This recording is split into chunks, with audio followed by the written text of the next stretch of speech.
and welcome to Wake Up with Dr. Cheryl, Wealth Transformation. I'd like to start with something funny.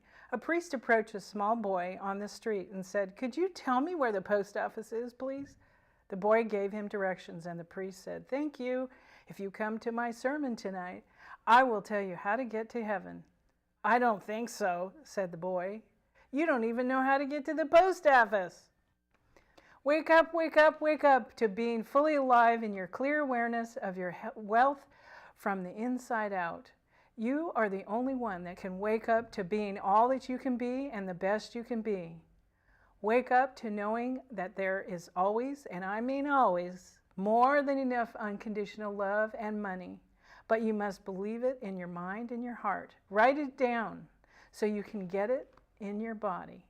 You are a wealthy person, and it does manifest in financial currency. Laughter is our savior, our endorphin releaser. Keep your sense of humor no matter what is going on in your life, especially so you can get through the challenges. The purpose of our show is to raise the consciousness and healing with your relationship with wealth and currency and apply unconditional love.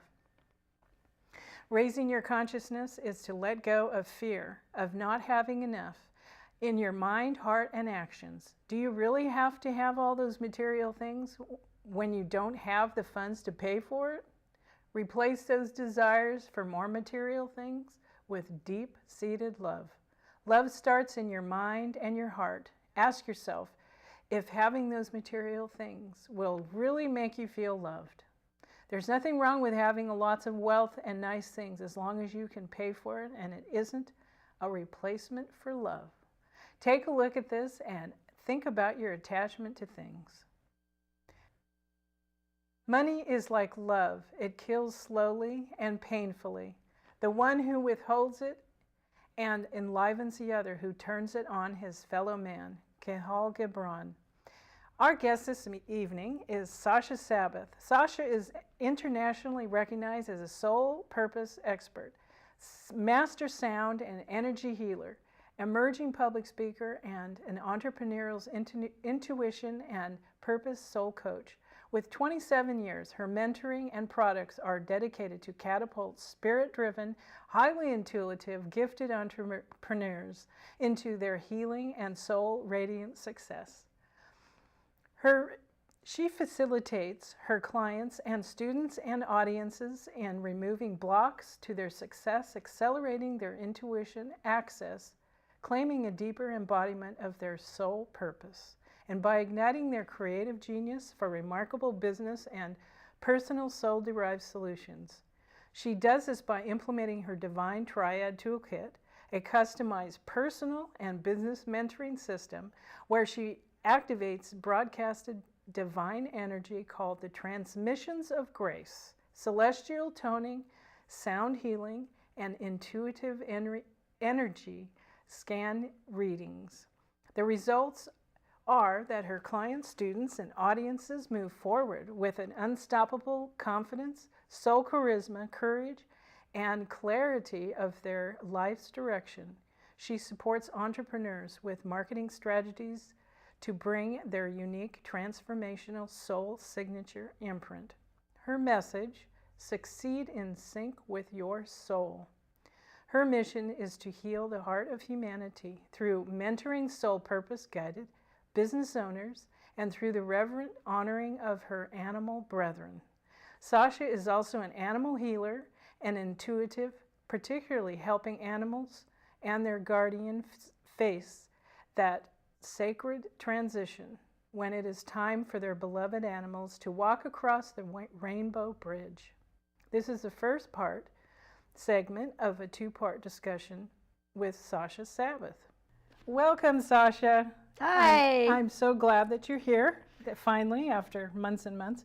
So please tell us where you're from. Give us a little bit of history of who you are. I've already done an introduction of you and what your purpose and your passion is, but tell us more about where you're from and where you grew up. Okay. Well, I'm a New York girl, Long Island, New York, and that's where I grew up. And my life has really been a journey pertaining to healing and spirituality and moving into a connection that's very deliberate, very conscious, very specific for body, mind, and spirit to bring that level of awareness into one's business, what I call one's soul purpose business. So, but where did you, I mean, how did you grow up? Oh, how did I grow up? Yeah, how, I mean, what kind of a family dynamic did you come from to get to this point in your life? I don't know that the family dynamic drove this. I came from a very loving Long Island upbringing. And I'm not sure what that means. I mean, I've met some other people from Long Island. Yeah. And you know, very warm and friendly. Yeah, exactly. Yes, my parents were very generous with us in terms of culture and exposure and travel and that sort of thing. And as to the family having assisted in me getting where I am, they assisted in supporting my talents and giving me the freedom to explore who and what I am from that respect. So what talents are you talking about? Mm-hmm. Well, I started off as a singer, dancer, actress. And I was going to be a great star. And so I spent many years being trained in New York City as a singer, dancer, actress. And I was always the lead in the local temple musicals, and then in the dramas when I got to high school and went to fine arts camps. However, I think that the family dynamic and my roots are what gave me the tensile strength, the visionary capacities to go off to eventually have my own business. How long have you been in California? Since 1982. Oh, so quite a while. Started out in LA and worked my way up to Northern Cal and migrated slowly from San Jose over the Golden Gate Bridge, and then up to where I am now, which is the Sonoma County area. Yeah. Wow. Okay. So what did you do down in LA? I moved to LA because I was on my path to being a new age musician, a new age singer, because I realized back in the 70s that I was born with a gift to heal with sound through vocal toning. Oh, okay. So that's where your healing comes in when you mentioned on your bio about the sound healing. Yes, and I call it celestial toning. And the big new age musician names were in Los Angeles. So I moved there, and then because of health reasons and other things that happened to me, which is what really got me into the business that I have now, and the focus of my mission in this lifetime was I had to move to Northern California. Doctors down in Southern California said to me, what you have and what you're dealing with, the specialists are up in Northern California. So I worked my way up to Northern California. Okay. So you were driven through your body and my health. Your health. Yeah. So when did you get into this healing process that you're doing? Yeah. That you're manifesting through your business and through your practice? Yeah, I would say that happened in the 70s when I was living in Denver, Colorado. And I realized that I had this gift to heal with sound. And what does that mean exactly? Yeah.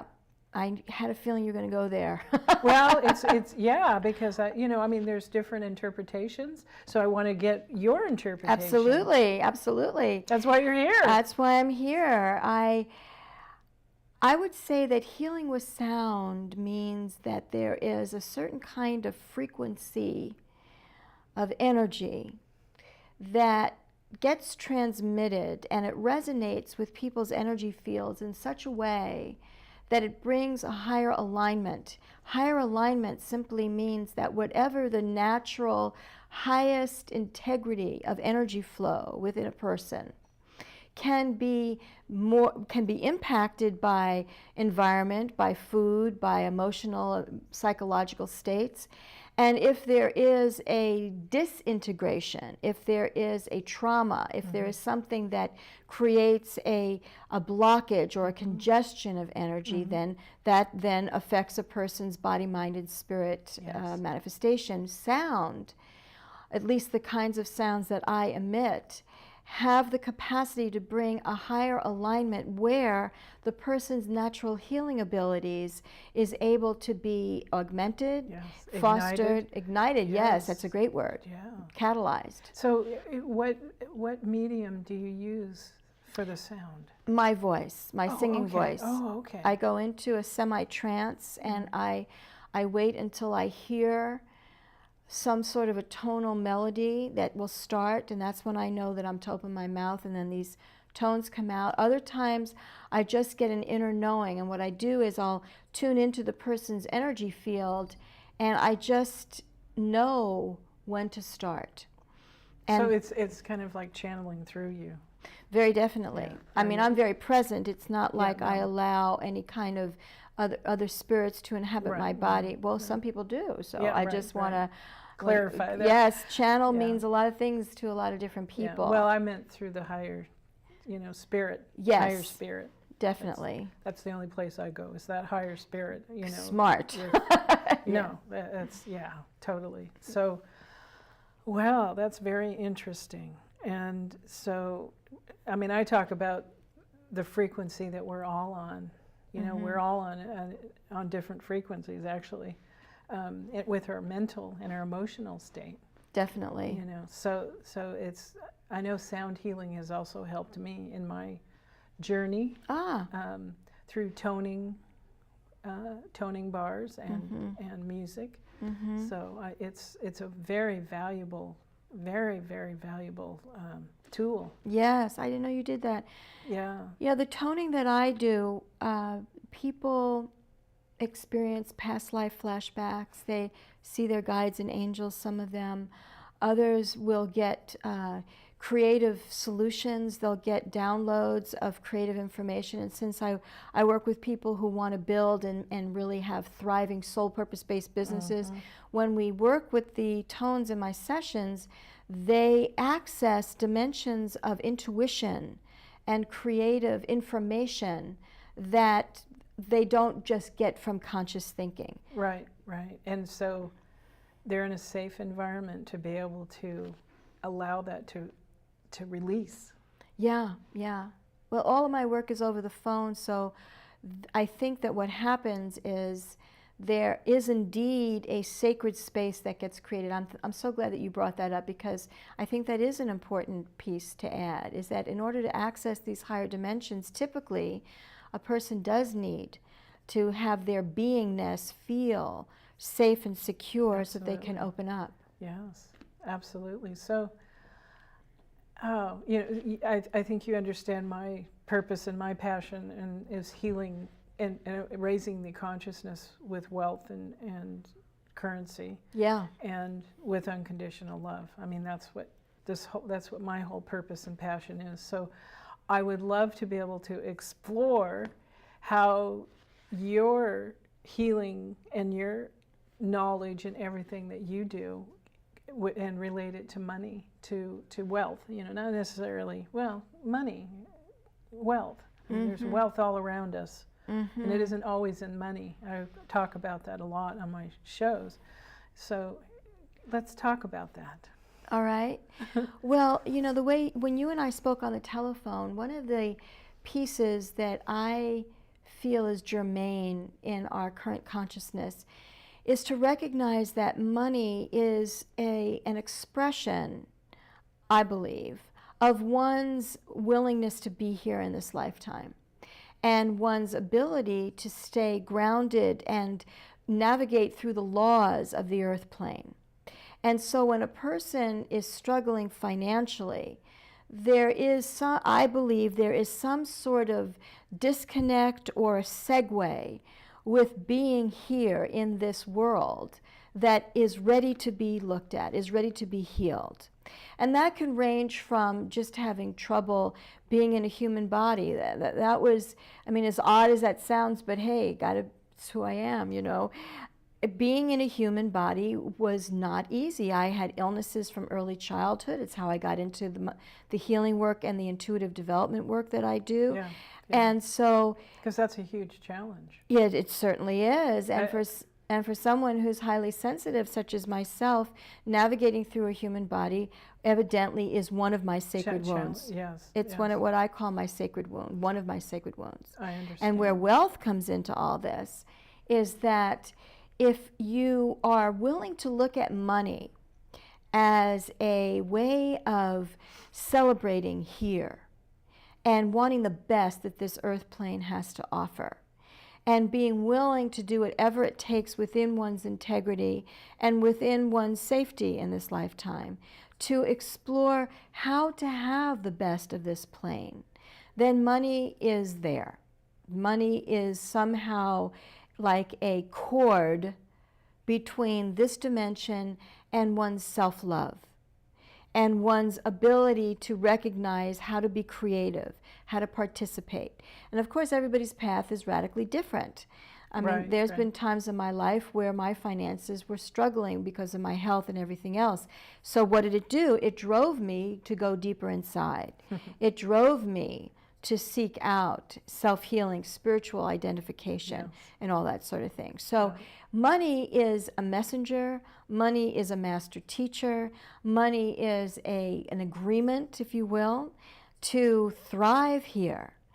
And as far as some people have beliefs that they don't deserve it, or they're afraid of it, or that money is evil, or not enough. I mean, that's, and fear and guilt and shame are some of the big things that I hear all the time. Yeah, I don't have any of that.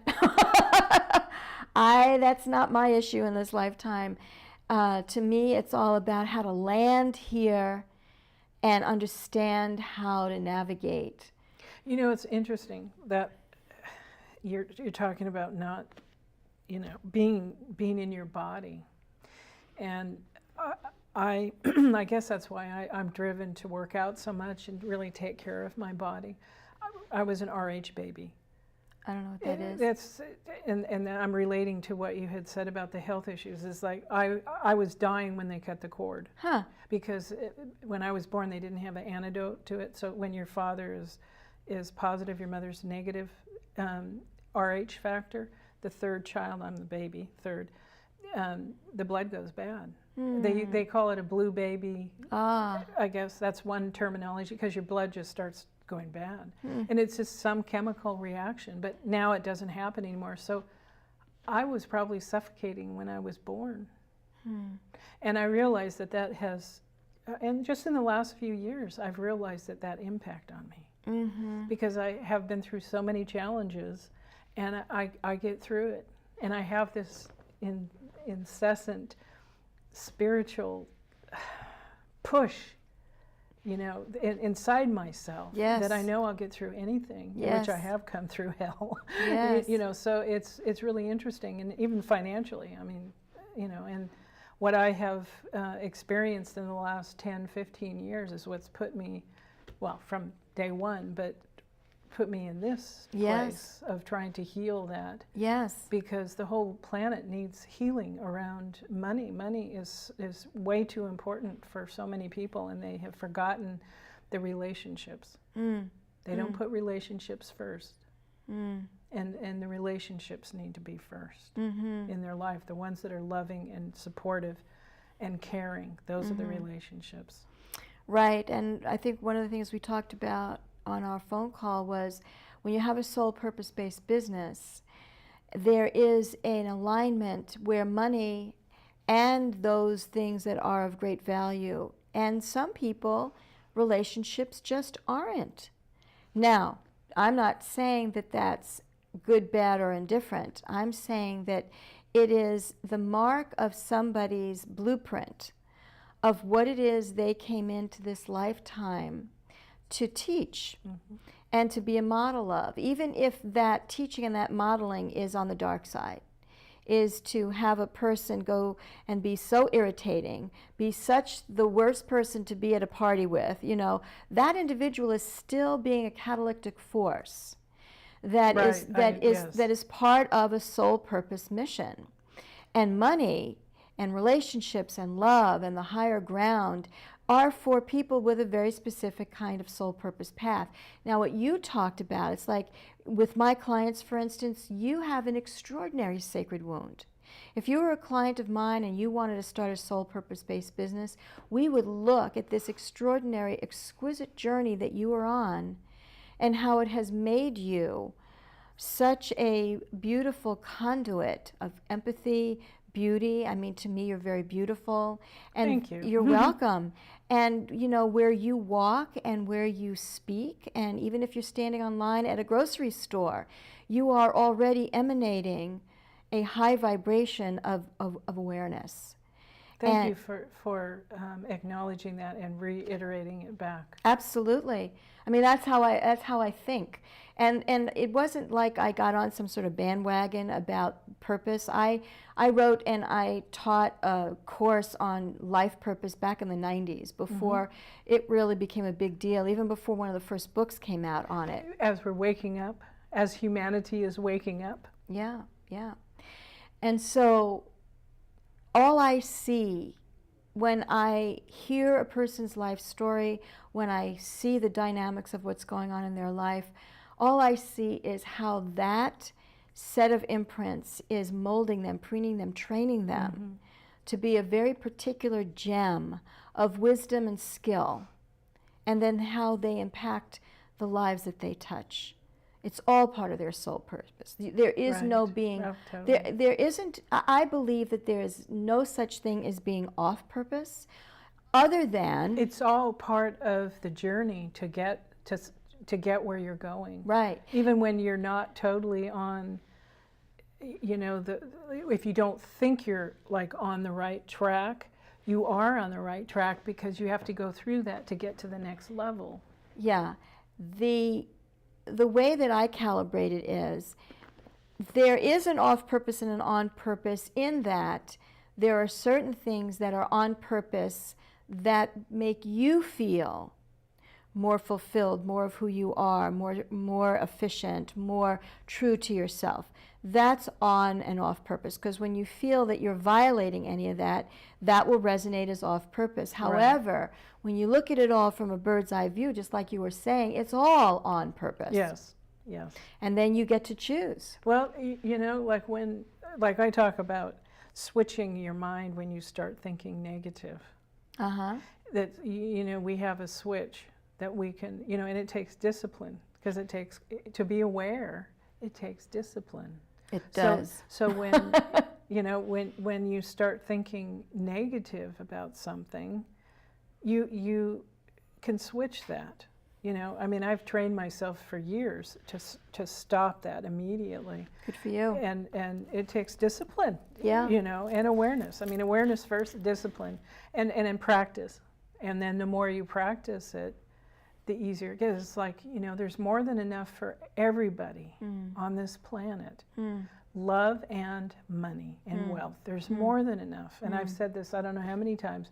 There's more than enough money circulating for everyone to have $8 to $10 million apiece, even the babies in Africa and India. So there's lots of wealth out there, but they trap themselves. You know, they entrap themselves, and there's not enough. You know, they get hung up in the detail, and they don't think bigger. I mean, this is just a portion of it. And then I know that I've had this purpose of transforming for wealth and money. And I was raised in a very wealthy community, wealthy family, but I've had to go through having nothing to get where I am. So I understand. So, you know, also to talk to people that are there, that have that mentality that there's not enough. You know, it's interesting because owning my own business, I get to be very, I don't want to say controlling or it just naturally works out that I am surrounded by certain kinds of people, because the kinds of people that hire me are people who want to do their own thing on their own terms. Yeah. They're entrepreneurs. And therefore, the world of being an entrepreneur requires radical self-development, Absolutely. and radical spiritual awakening. Absolutely. Or else Amen. you will not survive. That's right. So, with the challenges of being an entrepreneur, there comes having to think as big as possible. Absolutely. Exactly what you're saying. And even just today, I had a client on the phone where we were discussing how they may need to get a part-time job while they're building their business. However, on the other hand, there are more millionaires that are being cranked out today. Yes. And women, Yes. Well, it's, millionaires. let's face it, this is the time for women. Yes. And it's all over the planet. And thank God it's happening in Iran and the Arab countries. Oh, that's know. a whole other story, yeah. Yeah, we won't go there. But yeah, I mean, thank God there's awakening. Yes, and so the key, I'm just addressing what you keep returning to, which is people saying that there's not enough. And the way that I compute that, and I am working within my own self-healing and my own personal development, is how to navigate and merge into this current of wealth, into this energetic current of it is there, other people are getting it, I'm going to find that tractor beam. I'll leave you with this. I have found the paradox. If you love until it hurts, there can be no more hurt, only more love, by Mother Teresa. There is no remedy for love but to love more, by Henry David Thoreau. Love is the triumph of imagination over intelligence, by H.L. Mencken. Love is the only sane and satisfactory answer to the problem of human existence, by Erich Fromm. Never give up on your pursuit of your purpose and passion, and even if you don't know what that is, work with integrity and have a positive attitude wherever you work, and please, first and foremost, with your family and friends. Be grateful for what you have, who you are, and where you have come from, and be grateful for your freedom and eat healthy. Good nutrition feeds the mind and your body temple. Don't forget to keep moving your body by working out. Keep your spirituality with meditation and prayer, with unconditional love, and love yourself unconditionally. And share your abundance and wealth with others. And thanks for watching. Please support Marin TV that brings these messages. Remember, when fear knocks, let faith answer the door. To all you viewers out there from Marin County, can you please contact me to let us know who you are and what city you live in as a viewer. This is really important for the survival of Marin TV and our shows.